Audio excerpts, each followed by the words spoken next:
अभी इस कार्यक्रम में एजेंडा हमारा जो मेन होता है उस पर हम दृष्टिपात करेंगे और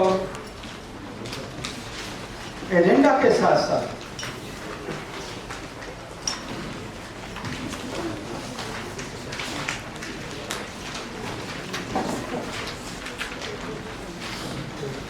सर आपके लिए दो शब्द कहना चाहूंगा सर, अनुमति है? एजेंडा बाद में पढ़ेंगे, 2 मिनट और कहते हैं सफर में धूप तो बहुत होगी, सफर में धूप तो बहुत होगी, चल सको तो चलो। सफर में धूप तो बहुत होगी, चल सको तो चलो। सभी है भीड़ में, निकल सको तो चलो। इधर उधर मिलेंगे बहुत रोकने टोकने वाले, फिर भी साथी संग चल सको तो चलो। सफर में धूप तो बहुत होगी, चल सको तो चलो, चल सको। जितने आप चेहरे देखेंगे सब अलग अलग मिलते हैं। उन्हीं के मामले में कहना चाहता हूँ, ढले हुए हैं साचे सारे, परमात्मा ने ढल दिया। ढले हुए हैं साचे सारे, तुम भी ढल सको तो चलो। किसी के वास्ते कहाँ बदलती है राहें, खुद को बदल सको तो चलो। सफर में धूप तो बहुत होगी, चल सको तो चलो, चल सको तो चलो।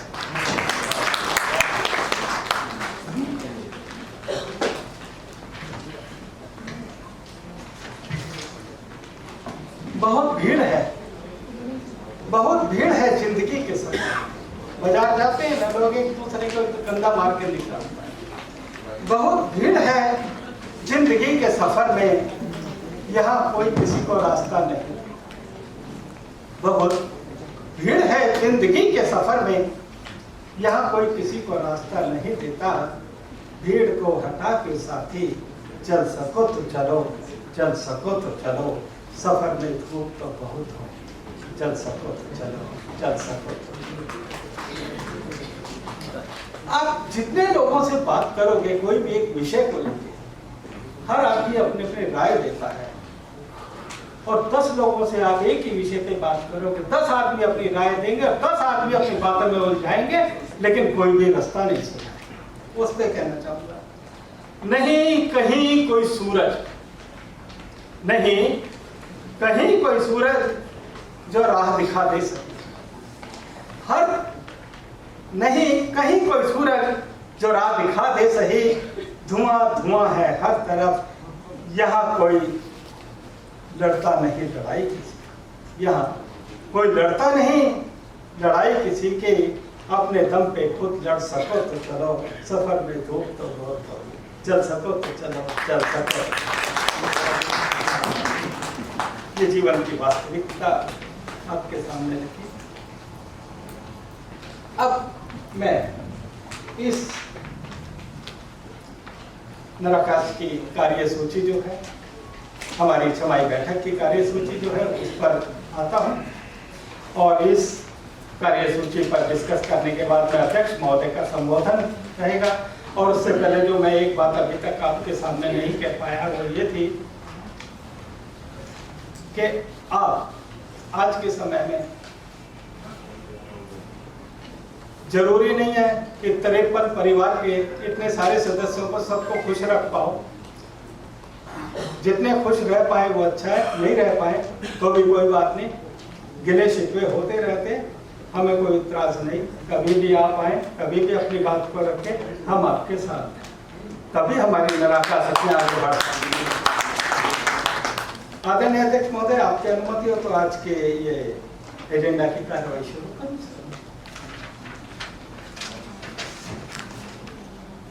महोदय, हमारी मत संख्या 1 की ओर आपका ध्यान आकृष्ट करना चाहूंगा। पिछले बैठक के कार्यवृत्त के मिनट्स की जो पुष्टि है, समिति को सादर सूचित किया जाता है। पिछली बैठक के मिनट्स की प्रतियां सभी सदस्य कार्यालय के पास भेज दी थी और किसी भी कार्यालय से कोई भी प्रतिकूल टिप्पणी प्राप्त नहीं हुई है, इसलिए पिछली बैठक के कार्यवृत्त की पुष्टि करने का समिति से अनुरोध किया जाता है। और यहाँ पे ये भी कहना चाहूँगा सर, आपकी ये निराकाश पिछले 6 साल से जो काम कर रही है, सभी के सहयोग से हम आगे बढ़ रहे हैं, पुरस्कार भी ले रहे हैं और हिंदी में भी आगे बढ़ रहे हैं। दिल्ली के 100 कार्यालयों में से 53 कार्यालय आज आपके समक्ष उपस्थित हैं और सभी 53 कार्यालयों में हिंदी में जो काम हो रहा है निश्चित तौर पर बहुत बड़ी बात है।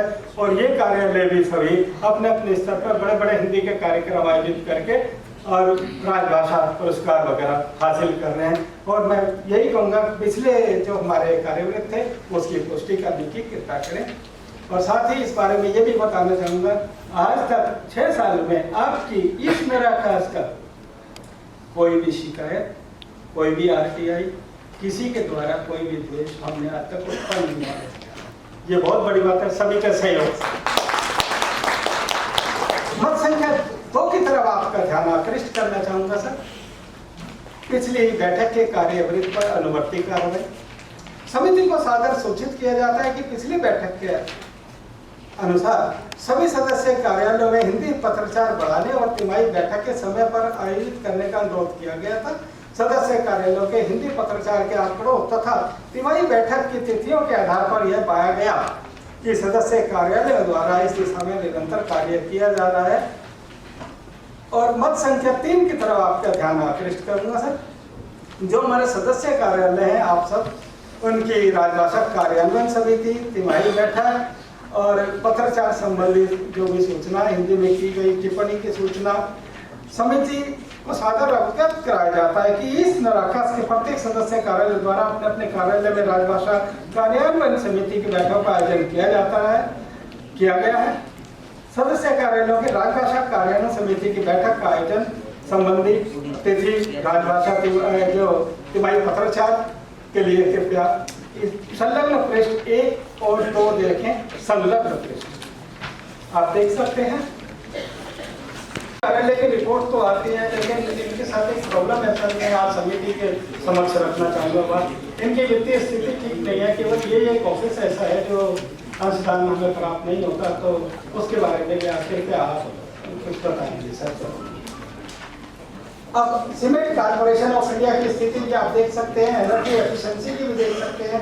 लगभग सभी कार्यालय हमारे जो है 90% से ऊपर काम कर रहे हैं। फिर भी किसी भी कार्यालय में कोई कमी है तो वो कृपया अपने स्तर पर देखते हैं, उस कमियों को दूर करें। हम यहाँ पर किसी का कमियाँ बताने नहीं आए हैं, लेकिन अपने स्तर पर जो कोई भी कमी है इन आंकड़ों में उसको अपने स्तर पर दूर करते हुए आगामी समय में हम चाहेंगे कि ए रीजन में आप सभी का ऑफिस है, यह आंकड़े 75, 85, 95 ना होके 100, 100, 100 लिखें तो ज्यादा अच्छा रहेगा। कमियां उसको दूर करें। ये तो बहुत कुछ है इन आंकड़ों में, लेकिन इन सबको मैं उजागर करना बिल्कुल भी नहीं चाहूंगा। आप देख सकते हैं जिसकी जो कमियां वो उसको दूर करें। मत संख्या 4 की तरफ मैं आपका ध्यान आकृष्ट करना चाहूंगा सर। हमारे निराकाश में जो 53 कार्यालय हैं, इन कार्यालयों में हिंदी पदों की स्थिति से संबंधित है। राजभाषा विभाग का पत्र भी इनके पास जाता रहा है, लेकिन मैं चाहूंगा कि झूठी रिपोर्ट कृपया कभी भी ना दें। आज नहीं खुलेगी तो कल खुलेगी। आदमी सोचता है कोई नहीं देखता, हर जगह देखते हैं। दूसरे विभाग के आदमी को हिंदी में रिपोर्ट करके कह दिया जाता है हिंदी का आदमी है, हिंदी के आदमी को कहीं और लगा के दूसरा काम लिया जाता है। ऐसे क्या हिंदी बढ़ेगी? 75 सालों में हिंदी नहीं बढ़ पाई इतनी, आज हम क्यों इतने इकट्ठे हो रहे हैं? क्या जरूरत पड़ गई थी हम लोगों को इकट्ठे होने की? अगर हम अपनी ड्यूटी निभाते, अंग्रेजों की भाषा को अंग्रेजी को लेकर अपने सिर पर बैठे रहते, क्या जरूरत है हमें? छोड़ो उसे, हटाओ। बहुत साल हो गए, 75 साल हो गए, 2, 4, 5, 10, 20, 30, 50 नहीं 75 हो गए। कब उठाएंगे सिर पे अपने बोझ? अंग्रेज गए, उनकी अपनी भाषा को छोड़ दो, अपनी भाषा में आओ। जितना अधिक से अधिक काम करें हो सके उसको करना चाहिए। ये हमारा परम कर्तव्य है। हमारी माँ, हमारी मातृभूमि, हमारी मातृभाषा और मैं खुद इस दुनिया में आदमी के अपने 4 ही पिलर हैं। इन 4 पिलरों पे चले तो बिल्डिंग बहुत मजबूत रहेगी। अगर इन पिलरों में से एक पिलर भी मजबूत नहीं होता तो बिल्डिंग धराशायी होगी ही होगी। इसलिए मैं अनुरोध करूंगा, बहुत हो चुका। प्रधानमंत्री महोदय भी इस बात को कह चुके हैं कि अब हिंदी कब आएगी वो हिंदी? ऐसा दिन नहीं आए कि दंड का प्रावधान शुरू हो जाए। अपनी जिम्मेदारी समझे, आगे बढ़े। पॉइंट नंबर 5 की तरफ मैं आपका ध्यान रखना चाहूंगा। आदरणीय महोदय, इस नराकास ने सन 2017 से लेकर 2023 तक अनेक गतिविधियां आयोजित की। 553 नराकासों में सबसे अव्वल दर्जे की नराकास है और इसकी उपलब्धि के लिए सभी कार्यालयों के जो अध्यक्ष हैं, जो हिंदी में काम कर रहे हैं और हिंदी में काम करवा रहे हैं, सब बधाई के पात्र हैं। और आप सभी के लिए, कार्यालय अध्यक्षों के लिए उनके संबोधन में एक बार जोरदार तालियों से उनका स्वागत है। कार्यालय अध्यक्ष,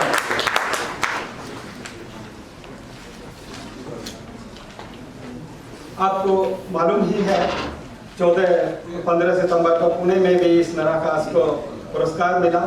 नागराज साहब ने इसको हासिल किया और ये बहुत बड़ा मंच था और ये हमारे लिए उपलब्धि है।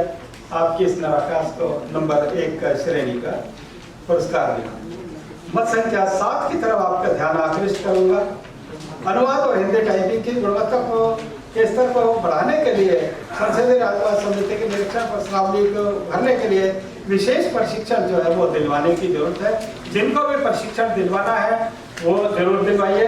और हमारे इस नराकास से भी प्रशिक्षण कार्यक्रम आयोजित किए जाते हैं प्रश्नावली को भरने के लिए स्पेशल।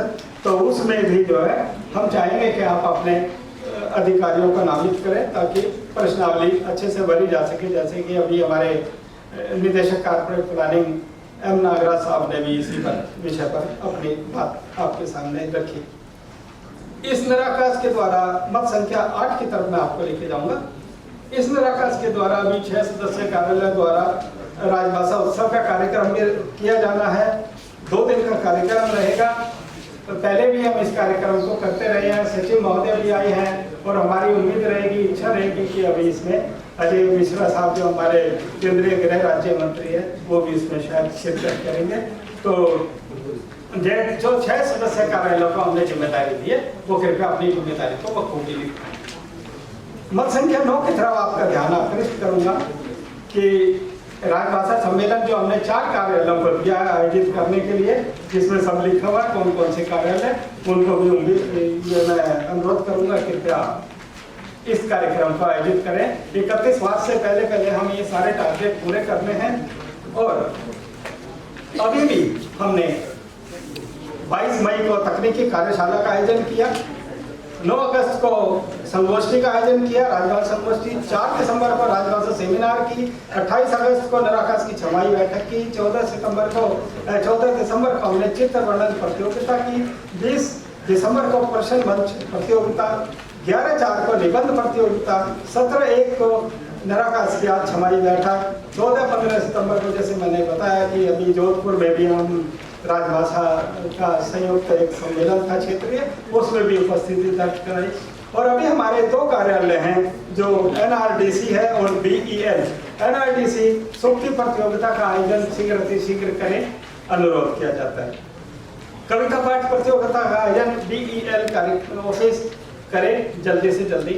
इसको भी हम कार्यक्रम को 31 मार्च तक हम संपूर्ण करना चाहेंगे। यही कहूँगा कि डेडिकेशन, डिवोशन और डोनेशन ये तीनों से हम आगे बढ़ेंगे।